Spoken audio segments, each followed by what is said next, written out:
Et dans la moko mukuna lobi avec mukuna lobi où il fallait qu'enseigner au peuple nzambe makambo nzambe zaboy tant mutu monde ténèbres elinge détruire et ça loi de genre c'est-à-dire na kati ya zamba o mona ba lion so balingi ba lia mboloko ba mboloko ba ko zala 100 ba lion ba ko cibler mboloko moko ba osala nini ba ko écarter ye na ba mboloko mususu ba ko meme na nzela na ye moko tanga komi na nzela na ye moko bango ba se retrouver peut-être 10 lions na mboloko moko directement ba ko lia ye or lelo elo kwa lobi wana na ebité soki yango salamaki babi bayaki na frère église il a fallu frère avant dans la carte église c'est-à-dire l'église pour na batunyo so ba décourager kokende l'église yeba que tu es en train de te livrer entre les mains du diable na sens nini on va te détruire comment famille ba démon bandoki bazana pour ça au piétina église bazana facilité au détruire tant mutazo que une église à chaque jour église ezaka lokola lié ya piscine ya Betsaïda c'est-à-dire tu peux partir à l'église ezaka na atmosphère ya nguya nzambe où est les karanakate église nous bénéficions la protection à l'église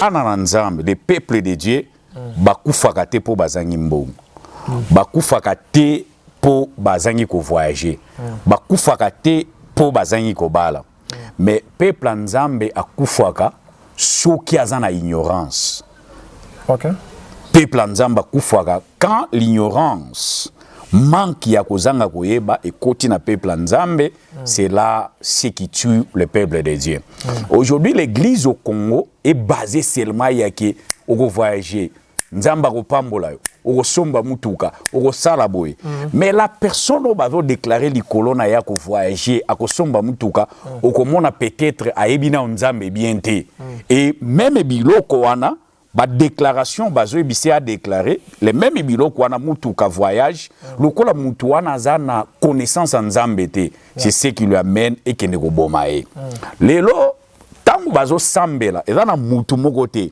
ayana kati liboso ya Yesu azana maladi azobela azotungisama Yesu asambeli pona ye mutu wana ki kufa na kati ya Bible na tikala komona ngote c'est-à-dire quand une personne aye et pas Yesu akutani na Yesu ayaki na problème na ye il faut azonga na solution obligatoire yango na rokene malembe Nzamba sa tambola ki na ye, Nzamba ke na ye, à un moment donné, mission Nzambe na Eli, estopaki, et Dieu voulait maintenant former prophète Mususu, Yasika po achaye na kati action abanda musala Nzambe. Mais Eli, lokola zaki mutu azan expérience, a étouffé moi na wanate, a ebise ke zonga, soko yoki disu voix wana ebengio, yeba keza Nzambe ndazo bengo, yebisa Nzambe ke Ezangai, tu es mon Dieu, parle-moi. Et Nzamba lobeli. Problème tozana ngona Congo ezanini. Ba tu es belé o ba bengami basal na Nzamba. Au sali 30 ans dans les ministères, au sali 20 ans dans les ministères, au sali 40 ans dans les ministères. À un moment donné, mission Nzamba pia kiyo et commis nasuka. Nzamba rejeté ote. Mission est commis nasuka, mais ton problème c'est quoi? Forme mena ba jeune. Et la kisa bango avec l'expérience que tu as na makamwa Nzambe. Yes. Na domaine nyonso. Na domaine même il y a ministère na kati église, c'est-à-dire il faut musal na Nzamba za écoute ya Nzamba eba ke période to lobao. Dieu ne m'a pas rejeté, mais Nzamba tche silence na vie nanga, c'est-à-dire mission Nzamba pia kinga ekoki. Pour ne manquer aucune de nos vidéos, abonnez-vous sur Team France Télévision.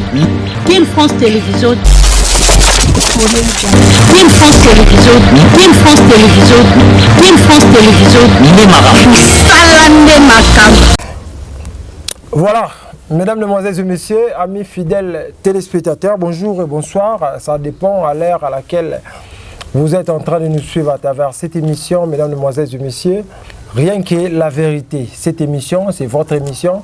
Une émission conçue ici à l'Afrique du Sud. Une émission qui vous permet à découvrir les hommes de Dieu. Au Nyoso, Bazalarakati, ya Africa, Yangele. Merci beaucoup. Na confiance, na bien peu fidélité parce que vous avez belé, vous avez rabisso. Dans cette émission, rien que la vérité. Émission à Basal Nanzambe. Ah ouais, ils ont des vérités. Émission, rien que la vérité. Émission Otoyamba pour na bino Basal Nanzambe. Bakolo Babo Solo. Toujours dans comme Nzambe. Mesdames et messieurs, à travers cette émission, je reçois pour vous le prophète Richard. Avec lui, on va parler sur l'actualité, on va parler sur la volonté Nzambe, vu Yamamo Zoleka, Nambo Karabiso. Mesdames et messieurs, merci beaucoup. Le prophète, bonjour, Péoza, Bohi Malamou, dans cette émission, Nabiso, rien que la vérité. Bonjour, Ndeko journaliste. Je suis encore très heureux. Il y a Royamba Biso, il y a Royamba Bino. Bo visiter Ngalisusu, Nzambalo la Akantela Bino, et puis Nzambalo la Pambola, église à monde entier, à Pambola, église à Congo, et en tout cas à Pambola P Congo na Biso. Merci beaucoup, papa. Na tebele ba olanda yo na minute oyo. Moi le loba na ba peuple dédié, ba sal na Nzambe, o bazana banda ku na minute oyo, ba zubiso na libaku na vidéo oyo, li loba ko ba ba salonde. Ok, bana Nzambe nyonso et précisément ba o baza na Congo.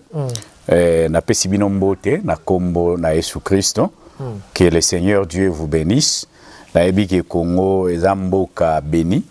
Oyo tout le monde na Congo, on peut dire qu'il y a Ebi Nzambe. Et a Ebi Nzambe na parti o ya kutena Nzambe pa Ebi Nzambe. Toza peuple moko béni, que le Seigneur vous bénisse partout au Boza, na États-Unis, partout en Afrique, et précisément au Baza en Afrique du Sud, un pays qui est très vraiment difficile, mais tout qui Nzambe te, to kangami toujours na Nzambe, malgré mata, malgré kita, mais Dieu est en train de nous soutenir. Naza pe ko encourager yo, da mwana na Nzambe, ba problème est comme elio kolembate, simba toujours Nzambe. Na temps favorable, Nzamba osalo grâce makambo yo kende malam na kombo na Yesu. Ok, merci beaucoup, prophète Richard. To yambio lisusu nansi bandeko belé, batalio ba sepel na parole oyo. Directement donc en actualité lelo pasteur Mukuna aza vraiment les na minute bat ba fingaye, bat ba tongaye, bat ba lo mabe na kombo na ye, vu que mundi mimo boye abanda kubela pana batin belé abanda kubela batin belé ba ina nina bandam ba professeur bima kukufa ke tali sala banganga ba bike malade mon na te akukufa leki artiste musicien faut le dire donc faire rigola atamboli ba lobike akukufa na malade wana aye pa pasteur abondeli pour na yepe lobike non ma lobike yo kukufa mais kukufa te na tima kula wa zuta abondela ba lelo ndekwana atiki biso donc bato beli lo bazongeli mukuna makasi bato beli balobi comment muta malade ya kimi ya yepa docteur assuré ki arobika wana kutu docteur est-ce que to ba Nzambe assuré mutu ka obika pour mutu akufi lisusu c'est que Nzambe yo ka ne ba prière na bino te to maloba la bino po bible pe loba c'est question za mulai naza na maloba basala nga pona kokisa ngo naza pona kokisa maloba basala nga na maloba musala Nzambe Pascal Mukuna Nzamba kokisa ngo te. Ok, merci beaucoup pour la question Anna. Na sepel na question c'est parce que toza basala Nzambe tozo kota na ba réseaux sociaux la fois passée na ebisa ibino réseaux sociaux eza moko ya chemin Nzamba che pour être toi annoncer to transmettre maloba Nzambe et kende musika et à chaque fois tozo kota poto yeba eza ndenge nini to yeba message ni to gi ko memela bana na Nzambe pour ezongisa bango na nzela ya malamu. Alors na kukota na ba réseaux sociaux, j'ai retrouvé aussi Makambwana Wezoleka na Congo. Premièrement, j'ai salué l'évêque Mukuna partout ici Ozala, Nzamba Lola Pambolae. Tu vois eloko lelo ememi ba finga musala na Nzambe, ba critiquer musala na Nzambe eza makambo na olinga na loba. Lobango siko papa. Bible ezoloba boye bana na nzambe les peuples de Dieu bakufaka te po bazangi mbongo. Bakufaka te po bazangi ko voyager. Bakufaka te po bazangi ko bala. Mais peuple nzambe akufaka soki azana ignorance. OK. Peuple nzamba kufaka quand l'ignorance manque ya kozanga koyeba et koti na peuple nzambe, c'est là ce qui tue le peuple de Dieu. Aujourd'hui l'église au Congo est basée seulement ya ke oko voyager nzamba ko pambola yo oko somba mutuka oko sala boy. Mais la personne va déclarer likolo na ya ko voyager ako somba mutuka oko mona peut-être ayebina nzambe bien te. Et même biloko wana ba déclaration bazo ebisi a déclaré les mêmes biloko wana mutuka voyage lokola mutu wana zana connaissance en nzambe te c'est ce qui lui amène et qui ne ko bomae lelo tangu bazo sambela ezana mutu moko te ayana kati liboso a Yesu azana maladi azobela azotungisama Yesu asambeli pona ye mutu wana kiake kufa na kati ya Bible na tikala komona ngote c'est-à-dire quand une personne aye et pas Yesu akutani na Yesu ayaki na problème na ye il faut azonga na solution obligatoire yango na rokene malembe pour na yes il faut ba peuple nzambe ba comprendre lelo l'église bazozwa tant ya ko enseigner peuple nzambe te or ce qui est vérité tant mutu ba chasser démon likola bongo na ye les démons est sorti tant akei akendaka musika te aobanda ko baluka azotala et akokende ko zwa même 7 démons plus forts que ye pour ba ko zonga na kati sika wana mais muto yo aza habité par les démons quand il arrive et pas Yesu aye pas musala nzambe la première des choses c'est commencer d'abord à enseigner cette personne ayeba vraiment Yesu. Et de quoi Jésus-Christ est capable. Et alors, ce qui moutoye, tous un problème où ils ont régné ma casse, c'est la gloire des hommes de Dieu. Tant moutoye, au lingo là qui sait que c'est toi qui guéris, c'est toi qui délivres. Yo nous en a ma capacité. Yo et comme il même compétition na kata l'église, oh yo église ou ana pasteur nabiso a guéri saka, pasteur nabiso a salaka délivrance. Oh la délivrance ou la guérison, eza force à pasteur de, mais ça c'est Dieu qui agit. Nalina mais ma peuple nzambe ba comprendre. Un jour Jésus-Christ ba disciple na ye ba bimi ba kutani na mama moko azaki na mwana na ye azaki na problème. Ba meki ko sambela pona mwana wana bikite. Mais la maman amène l'enfant et pas Yesu. Tana komi na mwana Yesu a sambeli pona mwana wana l'enfant est tombé des mois accueilli mwana zui guérison spontanée. Alors ba disciple ba yo tuna Yesu. Qu'est-ce qui s'est passé? Il y a que bisoto sambela et qui loko mokote salama mais yo yé quelque chose de salami. Jésus va répondre à ses disciples. De tels genres de démons ne sortent que dans des jeûnes et prières. Autrement, oh, ce qui peuple nzambe, premièrement, musal nzambe azwa qui enseignement très bien. Il faut yeba que quand il prie pour la personne, azo sambela pona mutute pour yende à guérir mutuana. Il faut que ça mutuana que c'est Dieu qui guérit. Moi j'ai fait ma part et on va attendre la part de Dieu. Le kumu et wiki zonge pas pasteur de, le kumu et wiki zonge pas prophète, mais le kumu il faut zonga et pas ya oyo à guérir mutuana qui est Jésus-Christ de Nazareth. Or, na domaine il y a guérison. Tozana 3 sortes, il y a foi. Et ça la foi oyo musal na nzambe ye moko azako déclarer sur la personne que je prie pour toi oza guéri. Et la deuxième des choses toza na foi oyo ezoza la créer na atmosphère ya Saint-Esprit. C'est-à-dire quand toi tu es en train de prier, le Saint-Esprit amène l'atmosphère et atmosphère wana ça peut guérir la personne. Et on a la foi oezoya et pas muto ya ye pour assemble la pona ye.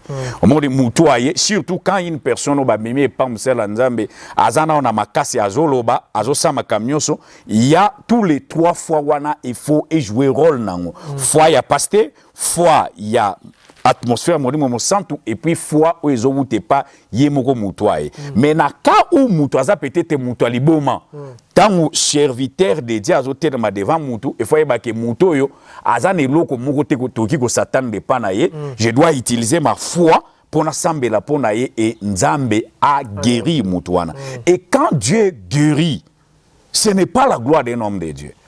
L'homme de Dieu, il doit prier et enseigner à la personne.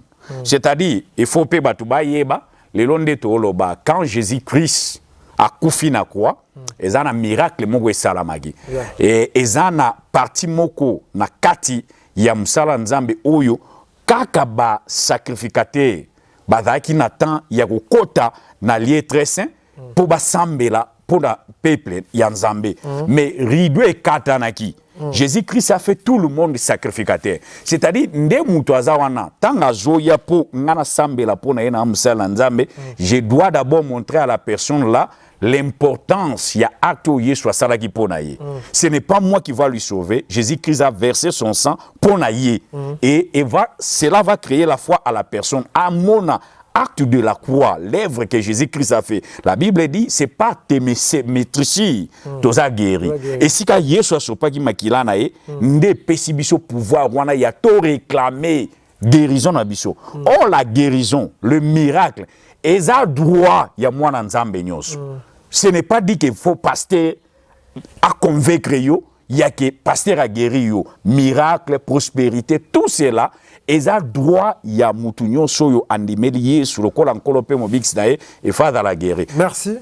Merci beaucoup papa na sur na katio mais sur na katio sorry pour m'embézer moi bon na bateau yo bazo pesa parce que mokuna défaut na eloko na sali ke mutaye na maladie annoncé que okubika muta mo pe akufi bateau yo ba musu ba lembi nzambi par rapport moi ba kawana musu ba lembi ba passer ba ventiler ba lembi ba passer musu ta monde ba passer mamuso bino Pascal mukuna kutu kaboli famille ba tu na professeur lo ba ki wana ba do ba te belé PPD belé baza kolemba ba bino basal na nzambe.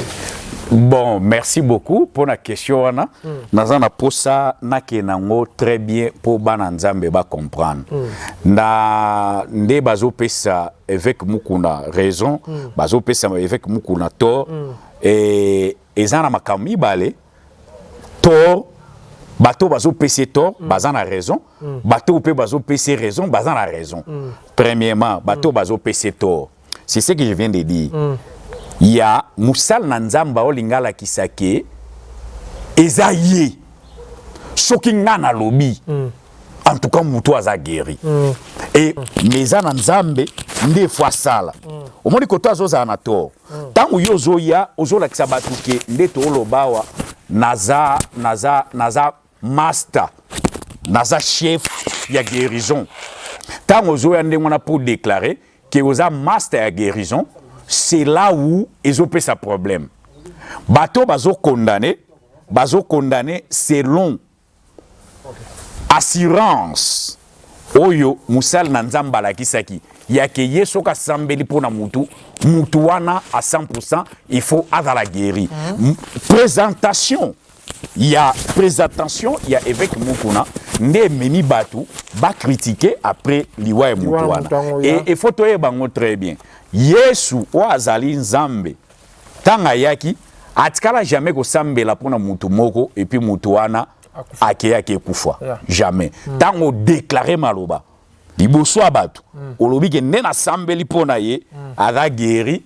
C'est fini. Papa, pasteur de l'île surtout de notre comme sommes lilo, abika on a sur les sami bon c'est que nous sambe pasteur on a c'est na ventilier azana mafo azana lilo kwa nzambe soute nzamba sa bosana déjà viba masu mususu on a réaction pasteur de l'île te ezana mutu moko te azana thermomètre ya koyeba ko mesurer nani azana nzambe nani azana nzambe lisute azate batu wana nyoso wana bawumeli na nzambe mezana eloko moko mususu wa mutu yefo batu nzambe baeba tangu tozo tambola na nzambe eza un moment donné nzambe atiki yote ma comprendre que mission azaki na yo ekomi na suka soki mission azalaki na yo ekomi na suka former ba jeune tia bango na kati ya musala na nzambe encadrer bango Vous comprenez? Former les jeunes, tia bango na musala nzambe, encadrer bango. Moi, je pense que na Congo, il y a beaucoup de hommes de Dieu. Oyo mission na bango na nzambe. Et c'est Sili. Nzamba sa tche fait na mission na bango. Ce n'est pas dit que Dieu les a rejetés. Nzamba boyi bangote. Soki batubake ko tala na kata Bible, histoire ya Samuel na Samuel na sacrificateur Eli. Au mona Eli babi na tawana révélation ezaki li soute. Dieu ne parlait pas, Dieu ne se révélait pas. Mais jeune Samuel, Azaaki wana baeki ko tike na kate église, et à un moment donné, Nzambe, azobenga Samuel. Samuel ne comprenait pas la voix de Dieu. Il a fallu que nous tournions Eli, à tourner que est-ce que papa obenginga. Eli tanga moni que 3 fois moi na zoya ko tourner à comprendre que Nzambe ndazo benga mwana o. Mais de la part d'Eli, Nzamba sa tambola ki na e, Nzamba ke na e, à un moment donné, mission Nzambe na Eli. Et Dieu voulait maintenant former prophète Moussousou, Yassikapo, Achaye, na 4 actions, Abanda Moussala Nzambe. Mais Eli, le Kolazaki Moutou a une expérience, a étouffé moi na wanate. A ebissé que Zonga, soko yoki disu voix wane bengio, yeba keza Nzambe ndazo bengo, yebisa Nzambe ke, ezangai, tu es mon Dieu, parle-moi. Et Nzamba l'obéli. Problème toza na Congo ezanini. Ba tu es belé o ba bengami basal na Nzambe. Au sali 30 ans dans les ministères, au sali 20 ans dans les ministères, au sali 40 ans dans les ministères. À un moment donné, mission Nzamba pia kiyo est commis na souka. Nzamba rejeté ote. Mission est commis na souka, mais ton problème c'est quoi? Forme mena ba jeune. Et la kisa bango avec l'expérience que tu as na makamwa Nzambe. Yes. Na domaine nyonso. Na domaine même il y a ministère na kate église, c'est-à-dire il faut musal na Nzamba za écoute ya Nzamba eba ke période to lobao. Dieu ne m'a pas rejeté, mais Nzamba tche silence na vie nanga, c'est-à-dire mission Nzamba pia kinga. Et Koki, et na ko vanda, je reste un sage. Je ne parle pas seulement même kaka na makambo etali makamanzam, même na kata musique, même na kata politique. C'est parce que même moutou aza leader politique, aza un appelé de Dieu. C'est-à-dire aza moutou nzamba bengi. À un moment donné, quand un leader politique travaille, il faut yeba que mission nanga et komi na souka. Ozomona. Et il faut former jeune mogo, à former moutou moko Nzamba koki ko élever pour atambusa mboka. Lelo domaine nyonso ezokufa ezaka domaine Nzambete ya makamwa Nzambete même na Congo, même politique na biso. Vous voyez même à l'époque de Mobutu, Mobutu avait fait 30 ans de pouvoir. Mais à un moment donné, Mobutu devait avoir révélation ou conscience ya que Nzamba benga kinga peut-être pour na kamamboko panda ba ane boy. Et après ba ane oyo, il faut nécessiter successeur. Na formé et na tikaye ake na mboka. Voilà pourquoi ba mboka lokola ba Afrique d'ici, ba mboka lokola ba Zambie, ba mboka lokola ba Botswana. Et ça ba mboko yo après moment donné ba zo préparer ba successeur, ba tiki bango ba continuer na mboka. Mais na Congo toza na problème wana na domaine nyonso. Domaine ba sal na Nzambe, domaine na kata pays, na kata musique. Mutu moko ta koki ko comprendre que tanaye koki avanda. Voilà pourquoi il y a les dégâts. Tangu ozomona silence et koti na kati ya makambo sala Nzamba rejeté ote mazote yokake ta ekoki mission nange koki vanda former batu musu basalango mais ba degezo ya makasi poani quand la personne commence à forcer mutabandi ko forcer abandi ko forcer oko forcer ne esika Nzamba lobite ko loba yoko loba na esika Nzamba lobite ke mutu aza guéri yoko déclarer que mutu wana aza guéri. Or Dieu est derrière la parole de ses serviteurs pour na quoi accomplir mais aza derrière parole il y a des serviteurs aza derrière parole il y a ba serviteurs oyo baza connecté dans Nzambe.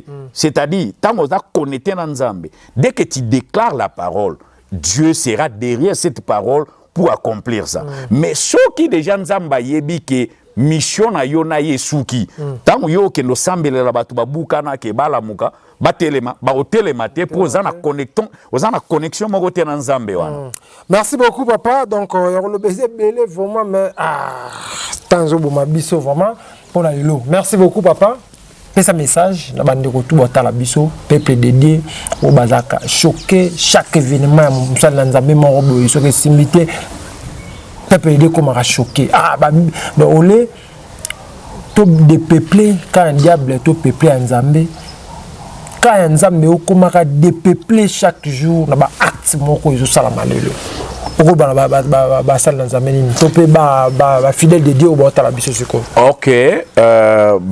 na Nzambe, fidèle à Nzambe. Autrefois, tout solo la kiango, na expliqué ki bino, pasteur mokota koufela kio. Pasteur mokote amataki na kwa pour sauver yo. Pasteur mokote a koufela yo, Yesu a koufela kio. Pasteur na ba musu azana kama obe malade zo bango ke église pour pasteur oloba obika mobikite te ba okiko banga te oyebi lelo edana likamoko mukuna lobi avec mukuna lobi il fallait enseigner au peuple nzambe makamwa nzambe zaboy tam mutu monde ténèbres elinge détruire et ça loi de genre c'est-à-dire na kati ya zamba okomona ba lion so balingi ba lia mboloko ba mboloko ba oki kozala 100 ba lion ba ko cibler mboloko moko ba osala nini ba ko écarter ye na ba mboloko mususu ba ko meme na nzela na ye moko tanga komi na nzela na ye moko bango ba se retrouver peut-être 10 lions Nambolo komoko directement barolia e. Or lelo elo kwa lobi wana na ebite soki yangwe salamaki. Babi baeki na frère église. Il a fallu frère avant dans la carte église. C'est-à-dire l'église pour na batunyo so ba décourager. Kokende l'église. Yeba que tu es en train de te livrer entre les mains du diable. Dans sens nini on va te détruire. Comment famille bademo bandoki bazana posa o piétina église te bazana facilité au détruire yo tant mutazo ke une église te à chaque jour église ezaka lokola lié ya piscine ya Betsaïda c'est-à-dire tu peux partir à l'église ezaka na atmosphère ya nguya nzambe où est les karanakate église nous bénéficions la protection à l'église nous bénéficions la grâce à l'église nous bénéficions beaucoup de choses à l'église je me souviens un autre jour dans une église quelque part j'étais affaibli dans une église mais je me suis forcé dans une église quand j'étais assis dans une église les pasteurs là en train de prêcher il y a eu les anges des Dieu qui sont descendus à l'église là et bah en jouant à Tambakiti ba anjouana tang bakiti mon esprit communiquait avec ba anjouana na tuni bango eloko ni boye ko sa na kate église babi toye pona kopesa mutu nyoso na kate église oyo visitation na ye l'église est très important il y a que moi na nzambe et fazala na kate église pour bénéficier na protection na grâce ezokita voilà pourquoi yo kananu lié ya kokufwa eza nzambe ndazo chango tozana batu bakufi na mai tozana batu bakufi na babato batu bakufi na mituka batu bakufi na ba avion lié ya muta kufa équiparate quelqu'un peut mourir partout et puis ndeto lo baboy pona biso bana nzambe kokufwa e ukiko zala tambute kokufa e ukiko za na ukiko kufa nde na zolo bao mais la meilleure des choses ce qui n'a koufina Yesu, c'est ce qui est très important. Kokufa est un problème. Na oki kokufa partout, na oki kokufa na masasi, na oki kokufa nde na zote ya. Mais la meilleure des choses, kufa na Yesu. Ce que kufina Yesu, nde liwa avec assurance. Mais oki kokufa na sida, oki kokufa na maladie nyonso za ngo. Mais ce qui est vrai, est-ce que au kufi andero a Yesu to kufi kat na Yesu. Pour ceux qui balongo lio kat une église, ba écarter yo na kat à grâce. Et bazana facilité à détruire yo en dehors de l'église. OK, donc balongo une église wana ndé diable a joué facilement. Te toki koloba te ke lokola balongo la ki une église ndé diable a joué facilement. Mais ezana ba fusil, ezana ba missile ya molilo ezobetama.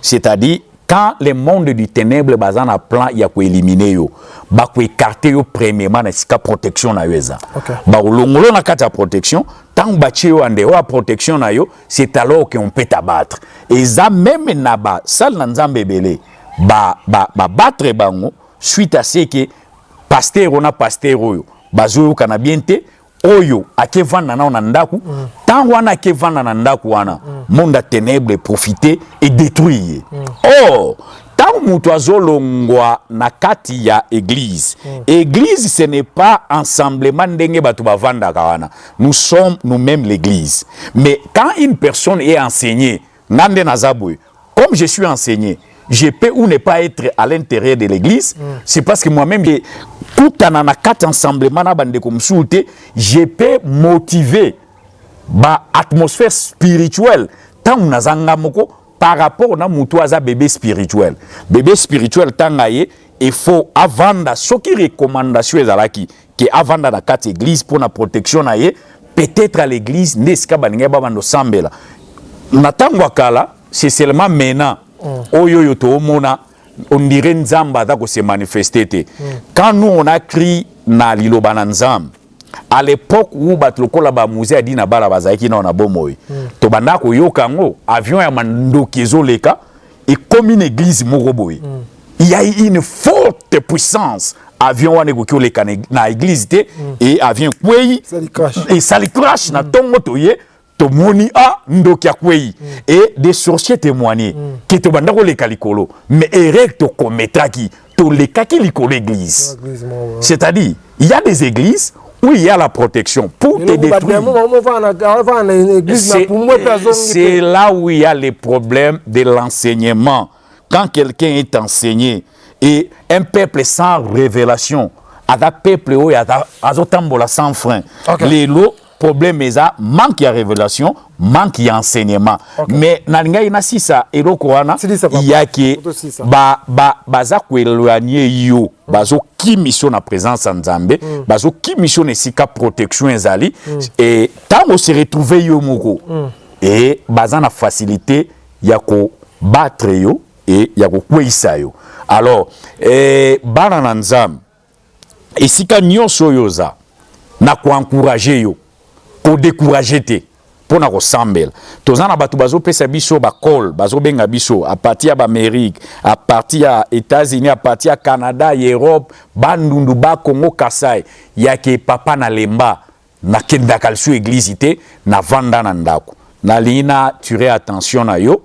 nde tozolo baboye kende église sambela ko sambela pona mutu te na webiso eloko moko ezolekawa na église précisément il y a Afrique du Sud et sika biso toza to kenda kana ba mission ya makamwa Nzambe na ba Durban na ba Cape Town tozo ki otea oki okende boye oki kote en église ya ba Meti o tozo benga na Afrique du Sud ya ba Kalat omoni Meti moko aye azo biso ke na lingaka lisuko kende église na biso te ya ba Meti pourquoi kuna tapage eleki po ba Meti balingaka mingi ba kecho ya ba Nike wana ba kecha ba kombo soko za na kecho ya kombo te na église na bango donc ozala mutu moko za minimiser négliger sikoyo ba o baza na makoki te ya kozala na ba kecha ndenge wana baza ko se sentir mal à l'aise or église aujourd'hui zo tambola pe na ndenge culture ya batu ezali lelo na quatre églises précisément ya ba congolais